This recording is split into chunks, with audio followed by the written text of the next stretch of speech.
Bueno, vamos a comenzar ahora con la distribución normal. Esta es la segunda clase de la distribución normal y comenzaremos con la tabla de la normal estándar. Hemos definido por mayúscula, phi mayúscula de z, la función de la distribución de la variable gaussiana estándar, esto es, phi de z es igual a 1 sobre raíz de 2pi, la integral de menos infinito a z, de e a la menos u al cuadrado sobre 2 de u. Si derivamos phi mayúscula, eso nos da la densidad de la gaussiana, phi minúscula de z, la gaussiana estándar. En la siguiente gráfica se muestra el área asombrada.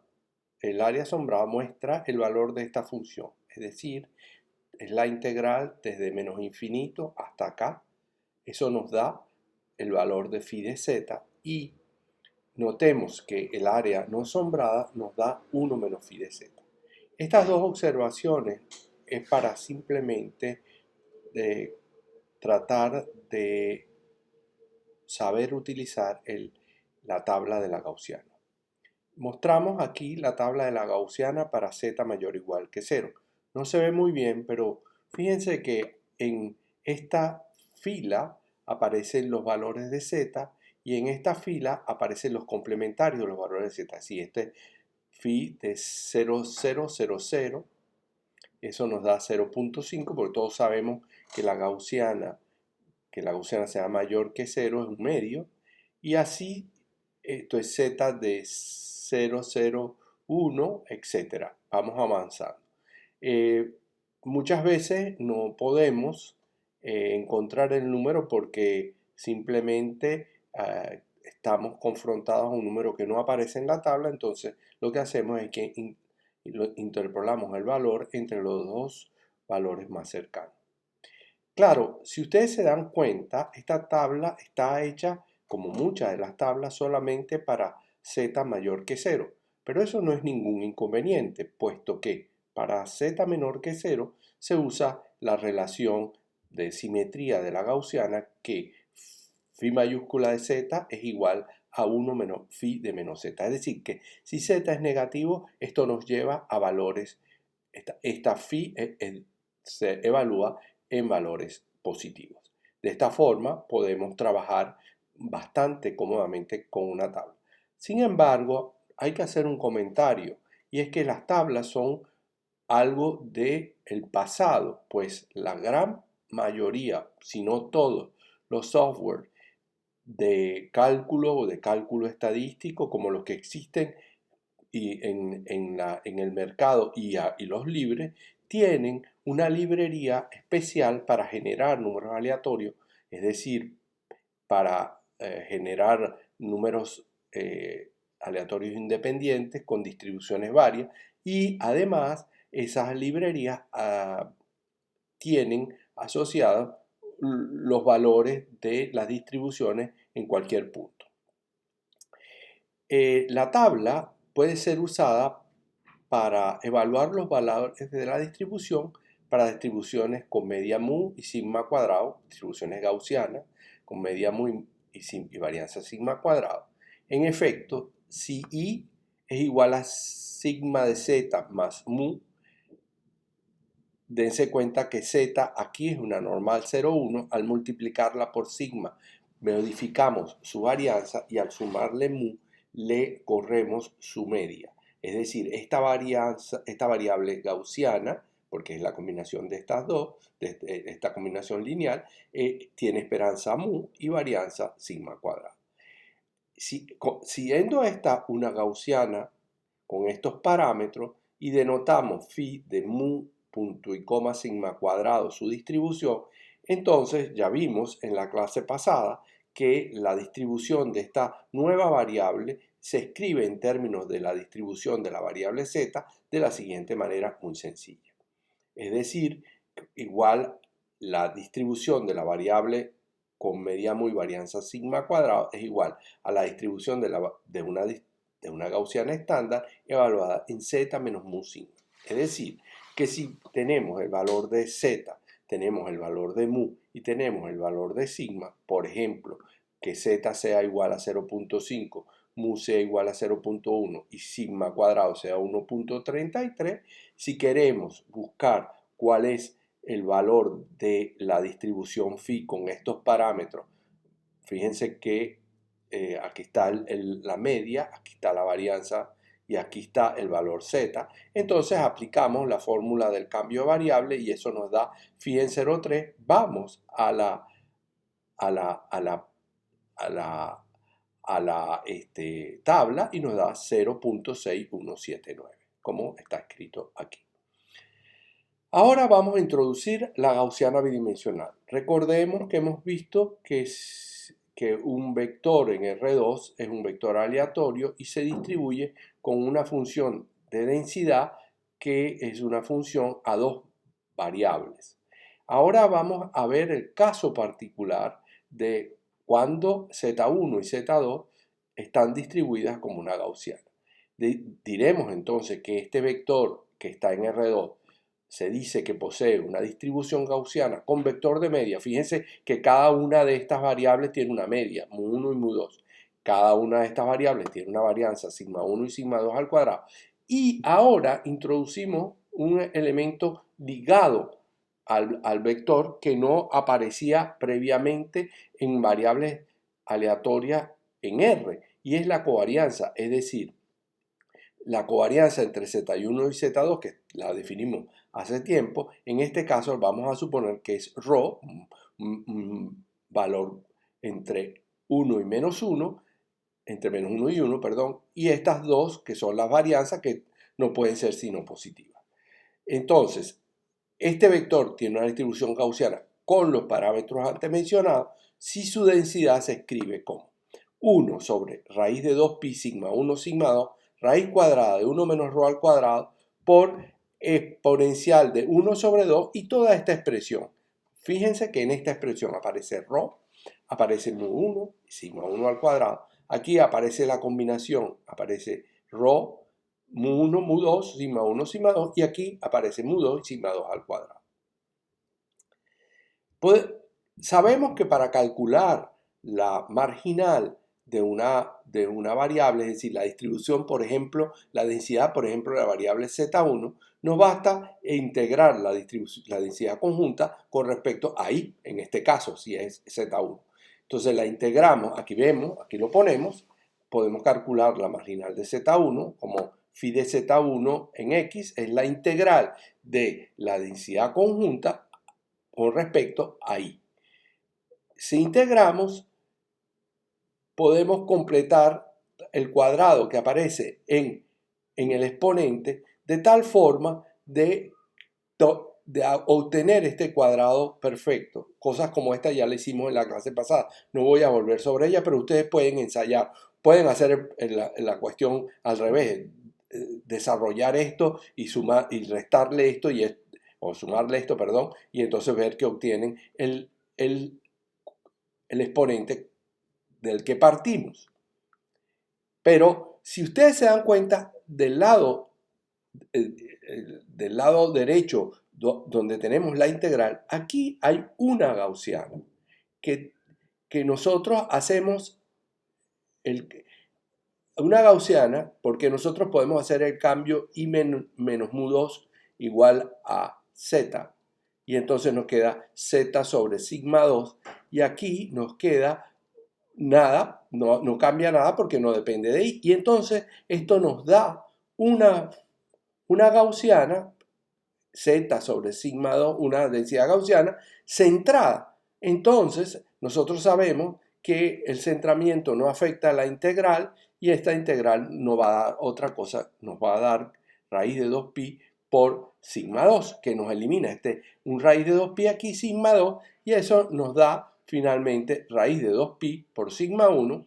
Y si ustedes se dan cuenta, perdonen, la varianza aquí juega un papel en el cambio de variable, que es que yo tengo que hacer el cambio de variable i menos mu2, todo esto igual a z sobre raíz de 1 menos ρ al cuadrado.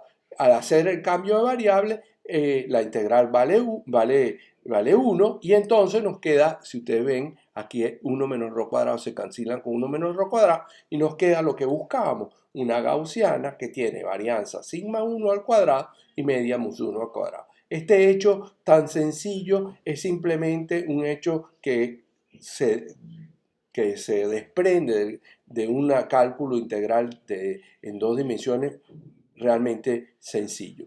De la misma manera podemos calcular la media, podemos calcular la media de la primera marginal y nos da mu1, la media de la segunda marginal nos da mu2, la varianza de la primera marginal nos da sigma 1 al cuadrado y después la varianza de la segunda marginal nos da sigma 2 al cuadrado.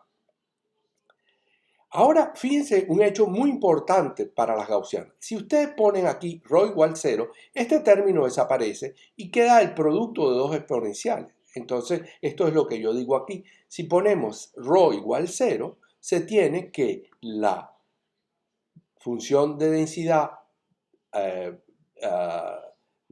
conjunta es el producto de la función de densidad de la primera marginal por la función de densidad de la segunda marginal. Y este hecho es lo que nosotros nos lleva a afirmar que para ρ igual 0, las gaussianas Z1 y Z2 son independientes.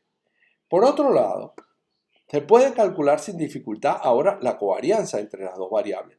Recuerden que si yo quiero calcular la covarianza entre dos variables que tienen una distribución conjunta y que, tienen densidad, entonces la covarianza se escribe como x menos mus1 por y menos mus2 por la densidad conjunta.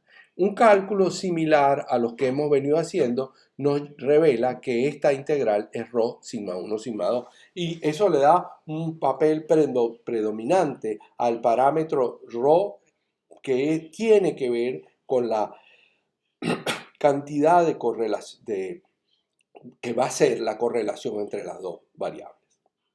De esta manera obtenemos el siguiente resultado muy útil bajo el paradigma de gaussianidad. Sean Z1 y Z2 una pareja de gaussiana con distribución conjunta gaussiana, entonces Z1, Z2 son independientes si y solo si su covarianza es igual a 0, es decir, ρ igual a 0.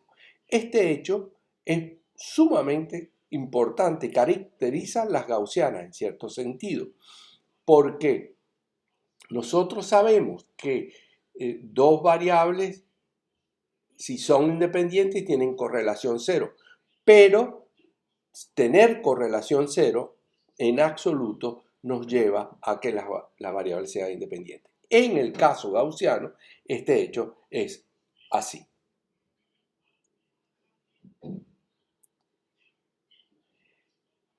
Un vector aleatorio Z1 y Z2 con densidad conjunta será denotado por Z1 y Z2 tiene distribución una gaussiana con este vector de media y con esta matriz de covarianza. Es decir, en la diagonal de la matriz aparece la varianza de la primera marginal, la varianza de la segunda marginal y en la antidiagonal aparece la covarianza. Este hecho es sumamente importante para estudios ulteriores porque relaciona a la gaussiana con el álgebra lineal. Nosotros en este curso no podemos abundar en ese hecho, pero que es clave para el análisis de datos, para el data mining, para muchas cosas que están muy en boga en este momento. Ahora, con estos elementos teóricos sencillos que he dado, puedo hablar de la regresión lineal. La idea es la siguiente. Nosotros tenemos una variable, un vector Z1, Z2, centramos Z2 y queremos escribir Z2 menos mu2 como una combinación lineal de Z1 menos mus1, es decir, cuánto hay de Z1 en Z2, para decirlo en lenguaje coloquial, y una variable gaussiana independiente de Z1 y con distribución psi normal estándar. Este hecho es un hecho muy sencillo pero que tuvo que ver con probabilistas ingleses del siglo XIX y comienzo del siglo XX, como son Pearson, Fisher, etc. Y en general fueron diseñados estos métodos para estudiar variables de mediciones ligadas a la biometría, a la biología, a las epidemias. Escribamos entonces Z2 menos MUSU2 como la combinación lineal deseada, es decir, una cierta constante por Z1 menos MUSU1 más gamma por sí. Como ustedes se dan cuenta que la independencia es equivalente a ρ igual 0 en el caso gaussiano, entonces algo de la noción de ortogonalidad subyace a las gaussianas y la independencia. Por eso queda muy interesante el hecho de escribir esta especie de recta que ya veremos que se le puede dar un contenido. Así, ¿cómo hacemos para determinar alfa 1 y gamma? Bueno, es relativamente sencillo. Multiplicamos ambos miembros por Z1 menos MUS1 y aquí nos va a quedar la covarianza entre Z1 y Z2, que sabemos que es ρ por sigma 1, sigma 2. Aquí nos va a quedar alfa 1 y aquí nos va a quedar la varianza de Z1 y no olvidemos que Z1 más mu por sí es 0 porque quiero que esta variable sea independiente de esta. Despejando, una vez que desarrollamos, obtenemos que alfa 1, que buscábamos, era ρ por sigma 2 sobre sigma 1. Ahora, para determinar gamma, elevamos al cuadrado ambos lados de la ecuación. Aquí nos queda sigma 2 al cuadrado, aquí nos queda alfa 1 al cuadrado por sigma 1 al cuadrado y aquí nos queda más gamma al cuadrado porque el término mixto vale 0 por la independencia, como está señalado aquí más abajo. Se obtiene entonces que gamma va a ser sigma 2 raíz cuadrada de 1 menos ρ cuadrado. Esto es, obtenemos la ecuación de regresión sumamente utilizada, sumamente importante en todos los estudios de probabilidad y estadística que se hicieron en el siglo XX. Así, reescribiendo con estos valores conseguidos, Z2 menos mu2 es igual a ρ sigma 2 menos sigma 1 por Z1 más mu1 más sigma 2 por 1 menos ρ cuadrado. Supongamos ahora que la variable Z1 toma el valor igual Z1 chiquito. Ustedes dirán, pero ¿cómo es eso que la variable Z1 toma el valor si sabemos que Z1 es continua y la probabilidad de que tome el valor vale 0? Bueno, sabemos que todo ese tipo de nociones se puede realmente justificar considerando densidades y densidades condicionales. Ya volveremos sobre esto más tarde, pero por el momento supongamos que Z1 tome el valor Z1 minúscula. Entonces tenemos la siguiente relación. Z2 menos mu2 vale esto, más sigma 2 por esto. Fíjense que lo único aleatorio, como esto es un número, esto es Z1, el valor que tomaba la variable Z1 mayúscula.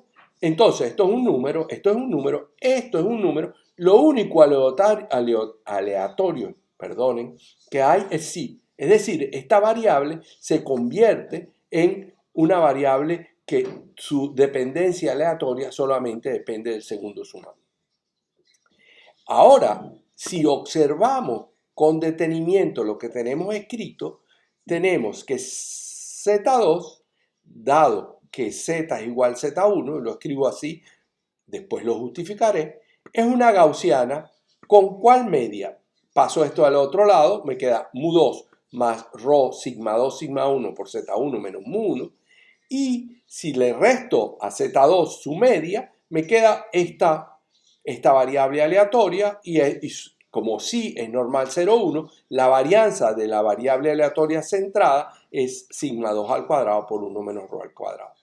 Lo anterior se escribe, y así lo conseguirán ustedes en la mayoría de los libros, y es que la esperanza condicional de Z1 de Z2, dado que Z1 es igual a Z1, es esta expresión, y que la varianza condicional de la variable Z2, dado que Z1 es Z1 minúscula, es sigma cuadrado 1 menos rho al cuadrado.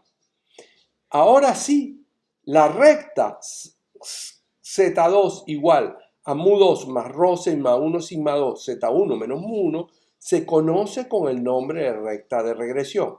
Pasa por el punto mu2, mu1, ¿verdad? Y tiene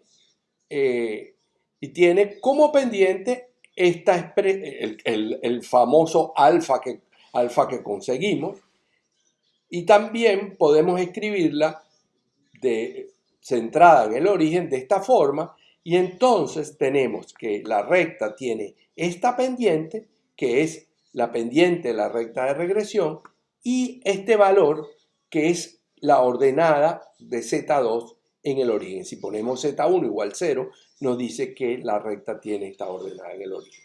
Eso es un hecho interesante porque ahora le vamos a dar un poquito más de formalismo.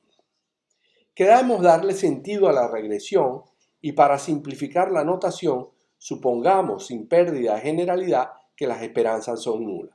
Entonces, Z es simplemente porque no quiero arrastrar mu1 y mu2 por todo el tiempo. Entonces pongo que mu1 y mu2 son 0. Entonces la recta se escribe, la regresión se escribe de esta manera un poquito más sencilla.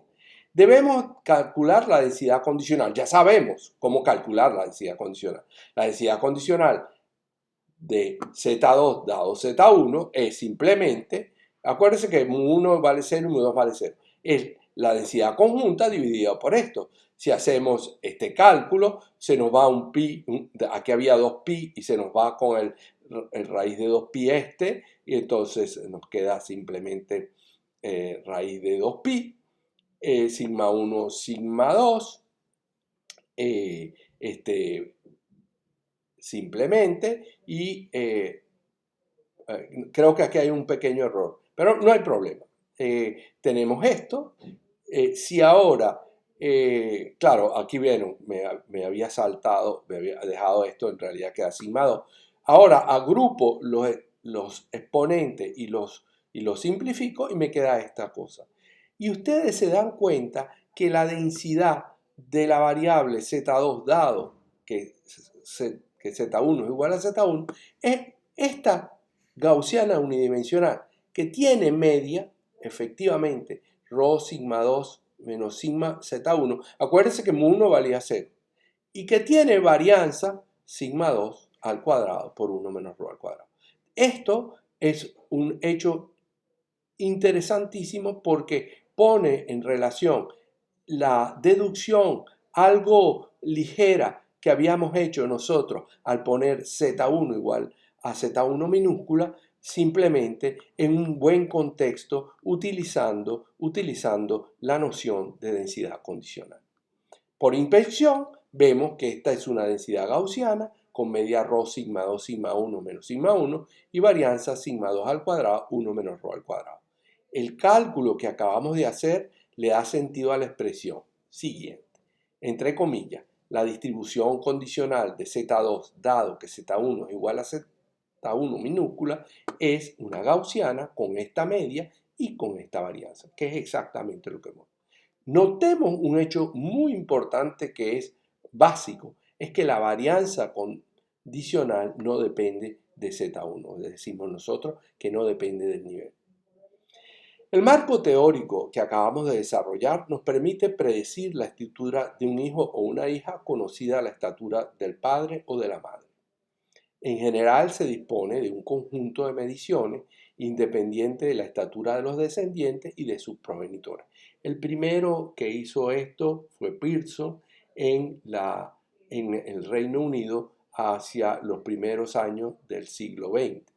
Se supone que las mediciones son producto de la misma gaussiana bidimensional. O sea, entonces las observaciones, las muestras de estatura, supondremos X sub I es la estatura, por ejemplo, del padre, e I sub J, I es la estatura de la primera hija. Digo la primera hija porque podría tener varias hijas el padre.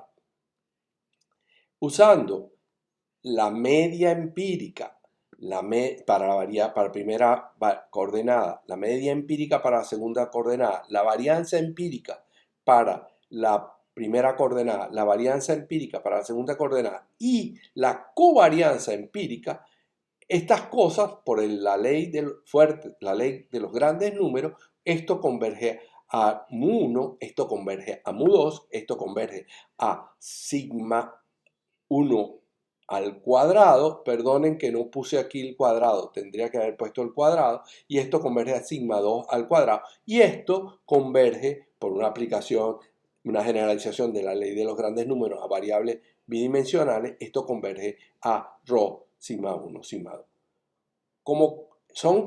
Estos son correlatos empíricos de las varianzas, estos son correlatos empíricos de las varianzas y la covarianza respectivamente.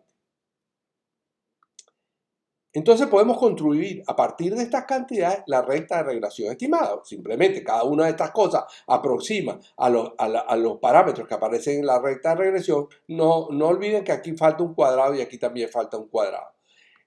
Y entonces podemos construir la recta de regresión estimada, luego predecir la estatura de la primera hija, dado que su padre tiene una cierta altura.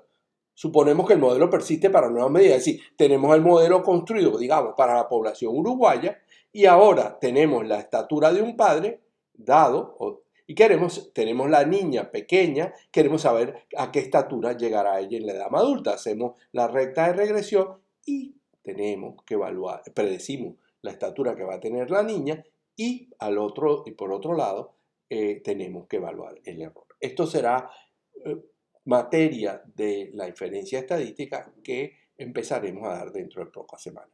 Muchas gracias por su atención. Hasta luego.